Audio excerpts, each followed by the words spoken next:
இப்போது எனக்கு ஆயுஷில் IISCல ரவுண்ட் 1ல் சித்தா காலேஜ் சீட் அலாட் ஆகிடுச்சு.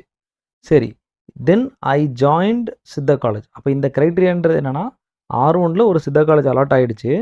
நீங்கள் அந்த காலேஜில் போய் ரிப்போர்ட்டும் பண்ணிட்டேன்னு சொல்லிட்டீங்க. After I got seat for BDS in MBB, அதாவது BDS அண்ட் MBBS கவுன்சிலிங்கில் BDS கிடச்சிடுச்சு. So I resign the Siddha seat.